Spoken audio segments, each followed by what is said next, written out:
Hello दोस्तों, कैसे हैं आप सब। मैं मोहम्मद एशाम आपके साथ मेरे यूट्यूब चैनल स्मार्ट हैप के क्लासेस पे।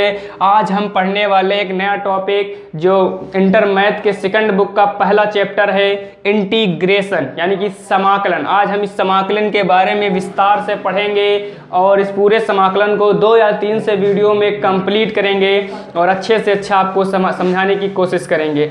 यदि आप मेरे चैनल पे नए हैं तो चैनल को सब्सक्राइब कर दीजिए और वीडियो को लाइक और शेयर कर दीजिए ताकि आपके दोस्तों को भी इसका फ़ायदा मिल सके। चलो हम शुरू करते हैं। समाकलन। समाकलन का मतलब क्या है, हम इसको पढ़ते क्यों हैं, इसका हमारे दैनिक जीवन में क्या लाभ होता है, इंटीग्रेशन का क्या मतलब है।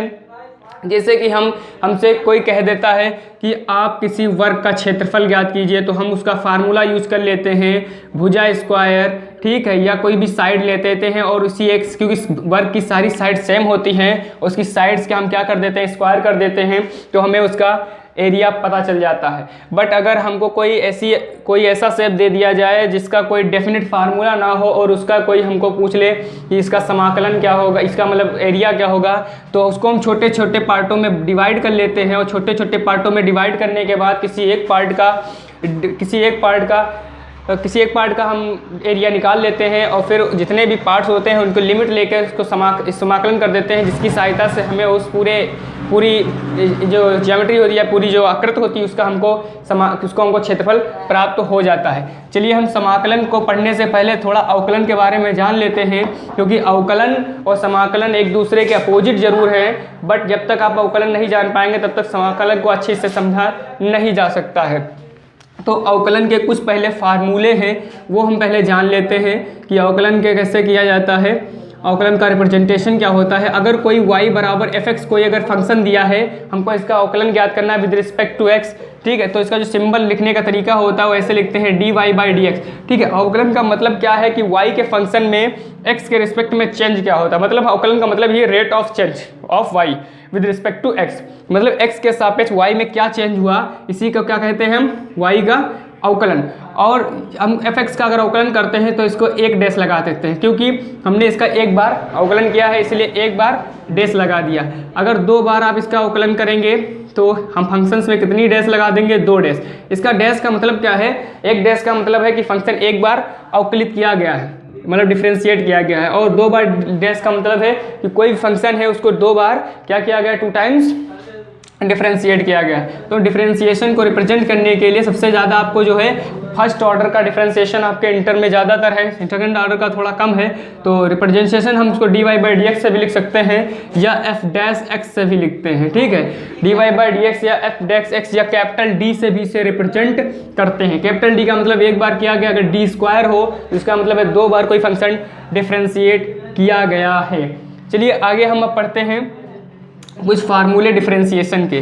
जैसे अगर कोई फंक्शन dx ऑफ x की पावर n, कोई फार्मूला ये दिया हुआ है फंक्शन, अगर इसका समाकलन निकालना है तो जितना अवकलन निकालना है तो जितनी भी पावर होती है फंक्शन की, ठीक है, n पावर है, ये n कहाँ जाएगा, आगे कर लेते हैं और x की पावर से 1 घटा देते हैं। यानी अगर x की पावर n हो तो उसका जो अवकलन होगा nx की पावर n-1। एग्जाम्पल के लिए देखते हैं यदि ddx ऑफ x स्क्वायर, तो यानी कि इसकी x की पावर कितनी है, 2 है, इसका अवकलन निकालना है तो 2 को हम क्या कर लेंगे, आगे कर लेंगे और इसकी पावर से हम 1 माइनस कर देंगे, तो ये क्या आ जाएगा, 2x की पावर 1, यानी ये आ जाएगा 2x, क्योंकि x की पावर n का क्या होता है, nx की पावर n-1, ठीक है। और दूसरा भी अब देखते हैं, और भी क्वेश्चंस होते हैं, जैसे e की पावर ax अगर है, ठीक है, तो इसका जो डिफरेंशिएशन होगा, इसे अगर इसका x का गुणांक कितना है a, तो जितना भी गुणांक होता है वो इसके आगे आ जाएगा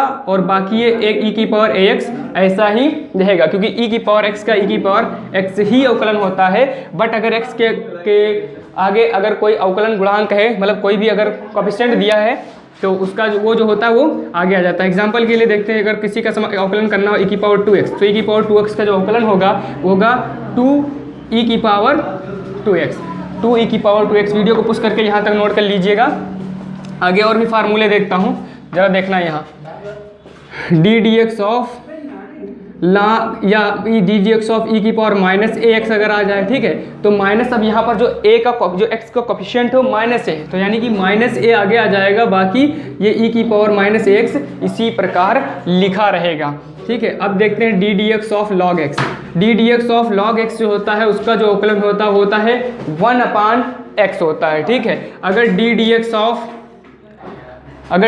ऑफ ए की पावर एक्स, ए की पावर एक्स का मतलब क्या है, ए कोई कोफिशिएंट है, ए क्या है मतलब कोई नियतांक कांस्टेंट नंबर होगा और उसकी पावर जो x है, इसको हमको x के रिस्पेक्ट में अगर डिफरेंशिएट करना है तो इसका डिफरेंशिएशन होगा ए की power x log a base e होगा, ठीक है। अगला देखते हैं, अगर डी डी एक्स ऑफ, अब कुछ हम ट्रिग्नोमेट्रिक फंक्शन भी देख लेते हैं। ट्रिग्नोमेट्रिक फंक्शन जैसे D d x of sine x हो गया, तो जो साइन एक्स का डिफरेंशिएशन होता है ये आपको पता होना चाहिए क्या होता है, कॉस एक्स होता है, ठीक है। यहाँ तक नोट करिएगा, ये फार्मूले बहुत इंपॉर्टेंट है, इनका यूज डिफरेंशिएशन में है, बट डिफरेंशिएशन जब तक का नहीं आपको समझ में आएगा तब तक आप इंटीग्रेशन नहीं कर सकते। सो वीडियो को पुश करके इन फार्मूले नोट करते रहिए, इसमें से बहुत से फार्मूले जो कि हम प्रूफ करा देंगे भी, ठीक है। तो अब हम पढ़ते हैं अब trigonometric function D d x of cos x. जैसे साइन एक्स का होता था cos x, but cos x का जो डिफरेंशिएशन होता है वो माइनस साइन एक्स होता है, ठीक है।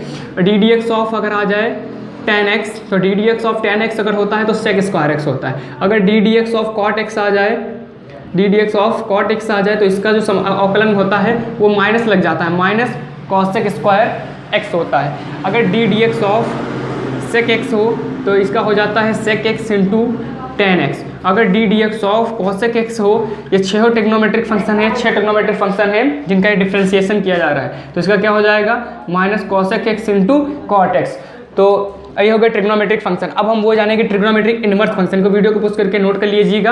अब हम जानेंगे जो इनवर्स ट्रिग्नोमेट्रिक फंक्शंस का डिफरेंशिएशन कैसे करते हैं। जैसे inverse trigonometric function sine inverse हो गया, कॉस इनवर्स हो गया, टेन इनवर्स हो गया, सेक इनवर्स हो गया, कॉसेक इनवर्स हो गया और कॉट इनवर्स हो गया। तो सबसे पहले हम जानेंगे trigonometric function sine inverse x का अवकलन। तो साइन इनवर्स एक्स का जो अवकलन होता है 1/√1 माइनस एक्स स्क्वायर। इसी प्रकार डी डी एक्स ऑफ, अगर हम कास इनवर्स एक्स का देखें तो केवल होता साइन इनवर्स के इक्वल ही, बट उसके आगे खाली माइनस चिन्ह लगा देते हैं, बाकी 1 माइनस एक्स स्क्वायर ही लिख देते हैं। इसी प्रकार डी डी एक्स ऑफ, अगर आपसे टेन इनवर्स एक्स का फार्मूला पूछा जाए, टेन इनवर्स एक्स का अवकलन पूछा जाए तो वो होता है 1/1 plus x square. Similarly d d x of, video को पुश करते हैं, फार्मूले नोट करिए, अभी आसानी से क्वेश्चन कराएंगे तब अच्छे से समझ में आएगा।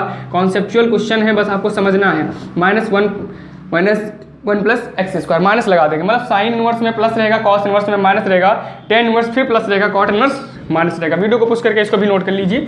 चलिए आगे एक और 2-4 फार्मूले देखते हैं। अगर d d x of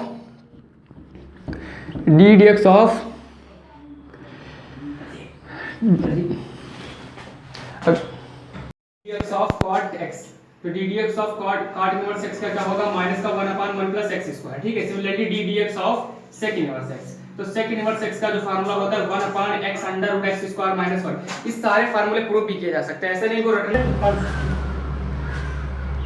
sec inverse x का क्या होता है 1/x under root x square minus 1। ये सारे फार्मूले प्रूव भी किए जा सकते हैं, ठीक है। जब डिफरेंशिएशन के हम चैप्टर पढ़ाएंगे, अभी तो इंटीग्रेशन पढ़ाऊंगा, जब डिफरेंशिएशन का चैप्टर पढ़ाऊंगा तो मैं सारे डेरिवेशन ये कहाँ से सूत्र आते हैं, कैसे बनते हैं, सब एक्सप्लेन करूंगा, ठीक है। चलिए डी डी एक्स ऑफ देखते हैं कॉसेक इनवर्स एक्स। तो कॉसेक इनवर्स एक्स का क्या होता है माइनस, जैसे सेक का प्लस में होता है तो कॉसेक का क्या होता है माइनस में, x under root x square minus 1। इतने फार्मूले हैं केवल, ठीक है। ये भी वीडियो को पुश करके आप ध्यान से पढ़ लीजिए। इतने फार्मूलों का यूज करके हम सारा इंटीग्रेशन और अवकलन लगभग 44 नंबर में पूछा जाता है, सब कंप्लीट हो जाएगा। ओके, वीडियो को पुश करके एक बार नोट कर लीजिएगा। चलिए आगे देखते हैं समाकलन। तो समाकलन के बारे में हमने पढ़ा कि छोटे छोटे पार्टों में किसी भी आकृति को डिवाइड करके उसको एरिया जो हम फाइंड कर सकते हैं उसे क्या कहते हैं, समाकलन कहते हैं। समाकलन जो एप्लीकेशन ऑफ समाकलन, एप्लीकेशन ऑफ इंटीग्रेशन है, वो इस चैप्टर के जस्ट बाद में है, ठीक है। तो किसी का फंक्शन का समाकलन का जो सिंबल प्रेजेंट करते हैं उसको कुछ इस प्रकार प्रेजेंट करते हैं। अब आपको ये लग रहा होगा कोई सांप की आकृति, ठीक है, लगभग सांप की तरह ही दिखता है। तो ये इंटीग्रेशन को प्रदर्शित करता है कि कोई भी फंक्शन इंटीग्रेट हो रहा है, लेकिन इसके पीछे अगर हम लगा दें dx या dy या dz, कुछ भी लगा दें, तो ये जो रिप्रेजेंट कर रहा है ये बता रहा है कि फंक्शन का समाकलन तो हो रहा है, लेकिन किसके सापेक्ष। अगर dx लगा है तो x के सापेक्ष यानी x के रिस्पेक्ट में, अगर dy लगा है तो यानी y के रिस्पेक्ट में, और dz लगा है तो z के रिस्पेक्ट में समाकलन किया जा रहा है। अगर x के सापेक्ष किया जा रहा है तो और इसके अलावा अगर कोई आगे अंदर आ गया तो उसको कांस्टेंट माना जाता है। अगर y के रिस्पेक्ट में कर रहे हैं और इसके अलावा कोई आ गया, जैसे मान लो हम x के सापेक्ष कर रहे हैं और इसके अंदर मान लो आ गया ax, मान लो ax आ गया, तो x तो ठीक है वेरिएबल है यहाँ पास क्योंकि x के रिस्पेक्ट में कर रहे हैं, बट a क्या है, a है कांस्टेंट, और कांस्टेंट पदों का समाकलन नहीं होता, वो हमेशा कहाँ जाते हैं, बाहर से आ जाते हैं। जो भी कांस्टेंट टर्म होते हैं उनका समाकलन नहीं होता है। अगर हम यहाँ मान लो y लिख दें तो अब y को ध्यान से देखो तो y x के लिए क्या है, कांस्टेंट है। जब ये कांस्टेंट है y x के लिए तो ये भी क्या होगा, बाहर आ जाएगा, यानी बचा क्या, 1। ठीक है, तो बात समझ रहे होंगे कि किसी भी फंक्शन का समाकलन करने के लिए दो चीज़ों को ध्यान रखना होता है कि फंक्शन का हो क्या रहा है और फंक्शन का समाकलन अगर हो रहा है तो किसके रिस्पेक्ट में हो रहा है। जल्दबाजी नहीं करेंगे, वैसे इंटर में लगभग सबका x के रिस्पेक्ट में ही करना है। कुछ फंक्शंस को हम कन्वर्ट करेंगे जिनका होगा t के रिस्पेक्ट में, और कन्वर्ट करेंगे हो सकता है z के रिस्पेक्ट में भी हो सकता है। ठीक है, चलिए अब कुछ इसमें भी फंक्शंस के फार्मूले देखते हैं। जैसे डिफरेंशिएशन होता है, जितने भी फार्मूले डिफरेंशिएशन में पढ़े हो जस्ट उसका उल्टा समाकलन में पढ़ोगे। चलिए देखते हैं सबसे पहले फार्मूला। यहाँ पास जो 1 होता है, जो किसी भी फंक्शन, जैसे वहाँ x की पावर n का वहाँ डिफरेंशिएशन जानते हो क्या होता था, अभी पढ़ा है nx की पावर n-1, ये डिफरेंशिएशन होता था x की पावर n का। लेकिन अगर समाकलन की बात करें तो समाकलन का जो x की पावर n का जो समाकलन होगा वो x की पावर में, बहुत ध्यान से देखना, जो n है इसमें 1 जोड़ दीजिए और इसके बटे में भी 1 जोड़ दीजिए और इसमें प्लस c कर दीजिए। c क्या है, इंटीग्रेशन कांस्टेंट, समाकलन नियतांक। फिर से समझिए, x की पावर n है, इसका समाकलन करना है तो उसकी पावर में 1 जोड़ दी और जितनी पावर ऊपर बन गई उसी से उसको डिवाइड कर दीजिए। जैसे एक एग्जांपल लेता हूँ, जैसे x स्क्वायर का तुमसे कोई कह दे कि समाकलन करिए तो बहुत आसान, x की पावर में 1 जोड़ेंगे कितना होगा, 3 होगा, यानी x की पावर अगर 3 है तो इसको डिवाइड कैसे करोगे, 3 से, प्लस कितना आ जाएगा, c। समाकलन करते समय ये आपका अनिश्चित समाकलन है, इनडेफिनिट इंटीग्रेशन, यानी कि x स्क्वायर का जो समाकलन होगा वो होगा x की पावर 3/3 प्लस c। इसी प्रकार का तुमसे कोई पूछ ले x की पावर 99 मतलब 99, इसका समाकलन, तो इसमें 1 जोड़ दीजिए, कितना होगा, x की पावर 100, और जितनी पावर अब बनी, कितनी बनी, न्यू पावर 100 से इसको डिवाइड कर दें, प्लस c। ओके, अब आगे समझते हैं। देखिए यहाँ पर अब x की पावर n का हो गया, अब देखेंगे x की पावर ex का। ठीक है, अच्छा, x की पावर e की पावर ax का जो होगा, जैसे डिफरेंशिएशन होता था a की पावर x, तो इसका समाकलन होता है e की पावर x, उसमें a आगे आ जाता था, बट इसमें क्या होगा, a आपके डिवीज़न में चला जाएगा। याद रखना, जो टर्म डिफरेंशिएशन में मल्टीप्लाई में आ जाता है कांस्टेंट, वही इंटीग्रेशन में डिवाइड में चला जाता है, बस इतना फ़र्क है। अगर हम यहाँ करें e की पावर -ax की बात करें तो वो क्या होगा, -e की पावर -ax/a। अगर हम बात करें 1/x dx, जैसे वहाँ log x का 1/x होता था तो यहाँ 1/x का इंटीग्रेशन क्या होगा, log x प्लस c। ये हम इंडेफिनिट इंटीग्रल में c जरूर जोड़ेंगे, this is the integration constant. ठीक है, यहाँ तक वीडियो को पोस्ट करके नोट कर लीजिए। ठीक है, जल्दी से अब आगे आते हैं। अब a की पावर x dx का देख लो, जैसे डिफरेंशिएशन में होता था a की power x log a base c, differentiation होता था, बट इसका जो इंटीग्रेशन होगा वो a की पावर x बटा log a बेस e हो जाएगा। ठीक, अब जानते, ये भी देख लीजिए। अगला आते हैं साइन x, तो साइन x का जो इंटीग्रेशन होगा वो होगा माइनस का cos x प्लस c, और cos x का जो इंटीग्रेशन होगा वो होगा साइन x प्लस c।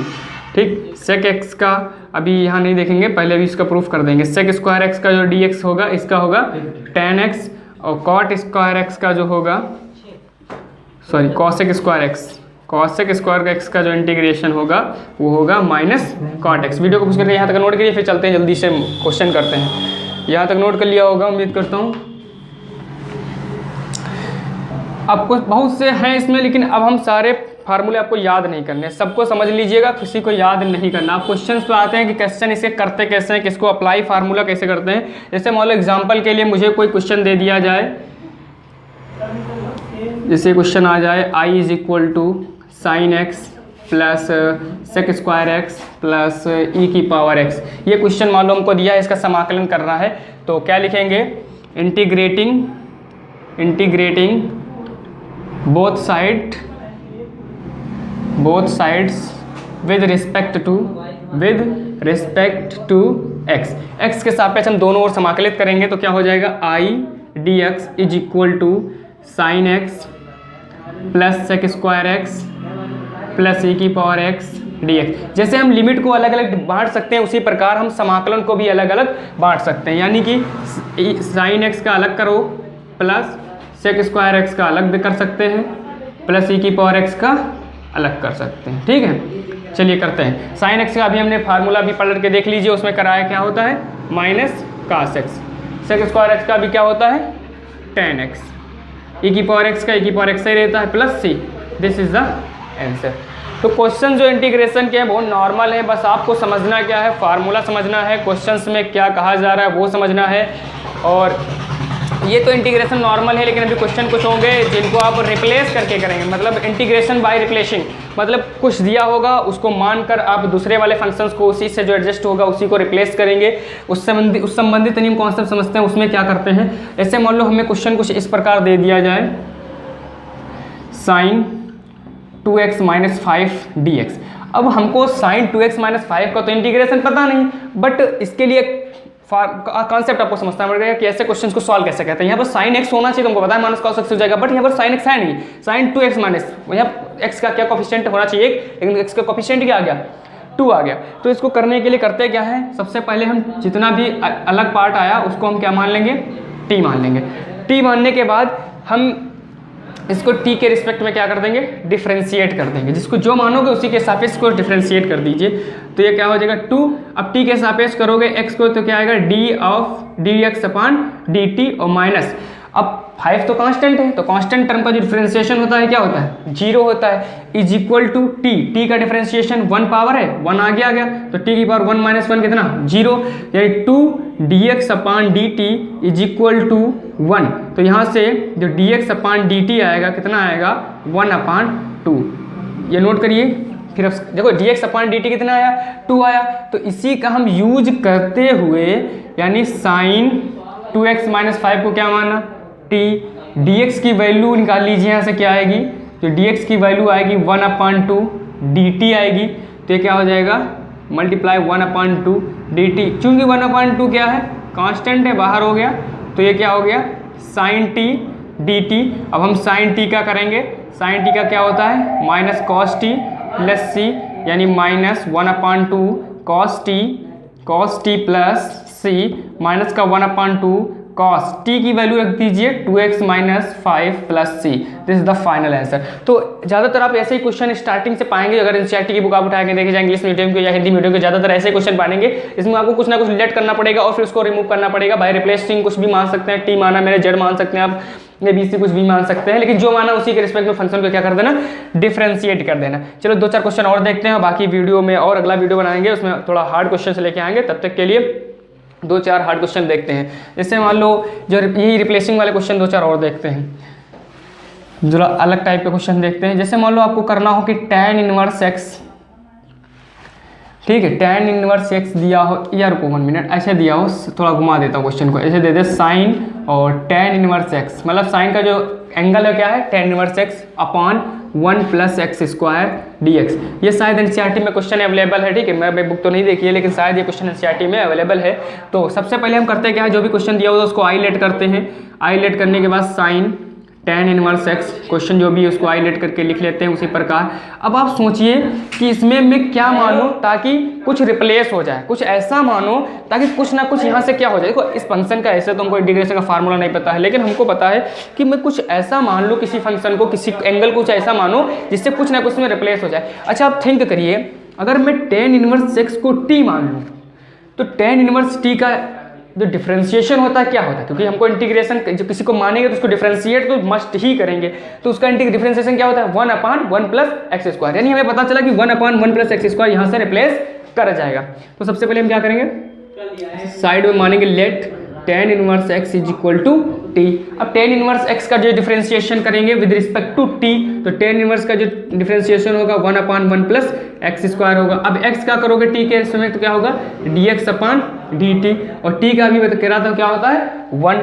तो यहाँ से dx अपॉन dt निकालेंगे, नहीं इसको इधर ही रहने देते हैं 1/1 प्लस एक्स स्क्वायर, क्योंकि ये क्या होना चाहिए, मल्टीप्लाई में नहीं डिवाइड में ही रहना चाहिए, तो इक्वल टू 1। तो यहाँ से निकाल लें dx upon 1 plus x square is equal to क्या आ जाएगा, dt आ जाएगा। ठीक है, यानी कि अगर ध्यान से देखिए कि tan इनवर्स x की वैल्यू हम क्या रखेंगे, t रखेंगे, और dx upon 1 plus x square के प्लेस पे हम क्या रखेंगे, dt। यानी हमारा जो क्वेश्चन बना जाके तो ये बनेगा साइन tan इनवर्स x की या पे t, और ये इतना रिमूव करेगा इससे, तो कितना बचेगा dt। अब ध्यान से देखिए कुछ नहीं बचा question, hi fi question convert हो गया बिल्कुल लो क्वेश्चन में। अब इसको हम कर देते साइन टी का जो इंटीग्रेशन होता है minus cos T plus c minus, अब काश आपको टी की वैल्यू रखना ना भूलिएगा ना, क्वेश्चन गलत हो जाएगा। तो टी की वैल्यू क्या आई, क्या है, tan इनवर्स एक्स प्लस सी, कुछ नहीं था क्वेश्चन में। देखने में क्वेश्चन आपको बहुत हाई फाई लगेगा, कठिन लगेगा, लेकिन क्वेश्चन में कोई भी दम नहीं होगा। अब एक क्वेश्चन और लेता हूँ इसी प्रकार, कुछ ऐसा ही मानने वाले ले लेता हूँ। जैसे मान लो को क्वेश्चन दे दिया जाए sine under root x upon under root x, ऐसा कुछ क्वेश्चन अगर आपको दे दिया, आप तुम सोच रहे हो कि यार इसका हमको अंश अपान, इसका देखिए अंश अपान हर वाला जो क्वेश्चन होता है नोमिनेटर अपान डिनोमिनेटर, वो तो केवल डिफरेंशिएशन में होता है, बट इंटीग्रेशन में ऐसा कोई फार्मूला अभी तक बना नहीं है। जैसे फार्मूला नहीं बना है तो हम ऐसा करते हैं, कुछ ऐसा मान लेते हैं ताकि क्वेश्चन कुछ ईजी हो जाए। अच्छा, मैं अगर अंडर रूट एक्स इस वाले को t मान के देखता हूँ, अगर अंडर रूट एक्स को हम t मान लें तो अंडर रूट एक्स का मतलब क्या है, x की पावर 1/2। अब 1/2 है, यानी इसका हम अगर अवकलन करें विद रिस्पेक्ट टू 2 तो क्या होगा 1/2, और x की पावर 1/2 से कितना माइनस करेंगे 1, क्योंकि n-1 होता है, into dx upon dt is equal to 1। अब x से अगर 1/2 घटा तो कितना आ जाएगा -1/2 अपॉन 2, और dx by dt is equal to 1। अच्छा, ये पावर माइनस में इसको नीचे ले जाएंगे तो ये काहे में हो जाएगी, प्लस में, तो 2 upon under root x dx upon dt is equal to 1। लेकिन हमको चाहिए क्या, हमको चाहिए dx upon under root x, तो dx upon under root x को हम इधर ही रखते हैं, बाकी सब उधर लिए चले जाते हैं। तो dx अपॉन अंडर रूट इधर छोड़ दो तो उधर क्या हो जाएगा 2dt। अब ध्यान से यहाँ देखिए बहुत आसान बन गया क्वेश्चन, कुछ नहीं, साइन अंडर रूट एक्स, तो साइन अंडर रूट मतलब t, तो कितना हो जाएगा साइन t, और dx upon under root x, dx upon under root x कितना हो जाएगा 2dt। 2 क्या हो जाएगा कॉमन, तो अंदर क्या बचा sine t into d t. Sine t का इंटीग्रेशन अभी पता है minus cos t plus c minus 2 cos under root x plus c. लगभग सारे क्वेश्चन इसी कॉन्सेप्ट में होंगे, कोई भी क्वेश्चन इससे बाहर नहीं होगा। आप समझिए और उसको करते रहिए। इसके लिए मैं ये क्वेश्चन लास्ट क्वेश्चन और ले रहा हूँ, ठीक है, लास्ट क्वेश्चन वीडियो का ले रहा हूँ। बाकी आप अगर करेंगे तो लगभग एनसीईआरटी की पहली और दूसरी एक्सरसाइज इसी बेस पर हो जाएगी। तो हम एक क्वेश्चन अच्छा सा और ले लेते हैं थोड़ा, जो काफ़ी बार यूपी बोर्ड में पूछा जा चुका है। तो क्वेश्चन कुछ इस प्रकार है कि 1 plus sine 2x upon cos x, या ऐसे कर लीजिए sine x minus plus cos x dx। कुछ ऐसा क्वेश्चन है, नॉर्मल सा क्वेश्चन है, बस थोड़ा आपको समझना है।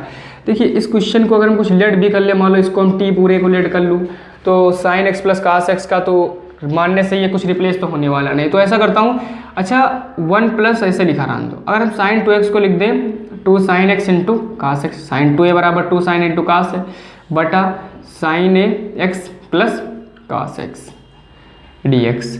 अच्छा अगर मैं यहाँ पास 1 के प्लेस पे क्या लिख सकता हूँ, sine square x plus cos square. मैंने इसलिए लिखा है कि sine square theta plus cos square theta plus 2 plus a square plus b square plus 2ab का फार्मूला बन जाएगा। इसीलिए मैंने यहाँ पर ये 1 की जगह पर वैल्यू पुट कर दी, क्योंकि हमको पता है sine square theta plus cos square theta क्या होता है 1 होता है। तो क्वेश्चन इजीली सॉल्व हो सकता है। अब आगे क्वेश्चन इस वीडियो के बाद करते रहेंगे। अच्छा इसको क्या लिख सकता हूँ, sine x plus cos x का whole of square upon sine x plus cos x dx। यहाँ से देखिए sine x plus cos x इससे कट गया, तो ये क्या बचा sine x dx plus cos x dx। Sine x का क्या होता है minus cos x plus cos x क्या होता है, साइन एक्स होता है। मतलब क्वेश्चन को ऐसा बनाइए आप ताकि तोड़ते तोड़ते ऐसा कुछ ले जाइए ताकि लास्ट में जो भी इंटीग्रेशन के लिए बचे उसका आसानी से इंटीग्रेशन किया जा सके। इस प्रकार आपको तोड़ना रहता है। तो लगभग 2 एक्सरसाइज अब से करिएगा। और अब मैं अगली एक्सरसाइज में आऊँगा, तो अगली जब वीडियो में आऊँगा तो अच्छे क्वेश्चंस, इससे भी थोड़ा हाईटेक क्वेश्चन लेके आऊँगा। और अगर आपको क्वेश्चन कोई डाउट है तो आप कमेंट बॉक्स में उसकी फ़ोटो डाल दीजिए, अगर डाल सकते हैं तो कमेंट बॉक्स में क्वेश्चन नंबर डाल दीजिए। अगर नहीं उसमें पॉसिबल है तो क्वेश्चन नंबर डाल दीजिए कि एनसीईआरटी का ये क्वेश्चन नंबर सर वीडियो में बता दीजिए। तो मैं वो वीडियो में और मैं कमेंट बॉक्स में चेक कर लूँगा और वो वीडियो में वो क्वेश्चन नोट करके मैं आपको वीडियो में क्वेश्चन सॉल्व करा दूंगा। बाकी कोशिश करिए लगभग सारे क्वेश्चन हो जाएंगे, बस समझते रहना कि क्या ये कौन सा फार्मूला कहाँ अप्लाई करना है। तो दोस्तों अब आप अगर वीडियो अच्छा लग रहा हो तो चैनल को सब्सक्राइब कर दीजिए, वीडियो को लाइक और दोस्तों के साथ शेयर कर दीजिए ताकि हमारा मोटिवेशन हो और आपको अच्छी से अच्छे वीडियो प्रोवाइड करूँ लगातार। पढ़ते रहिए, खुश रहिए। बाय दोस्तों।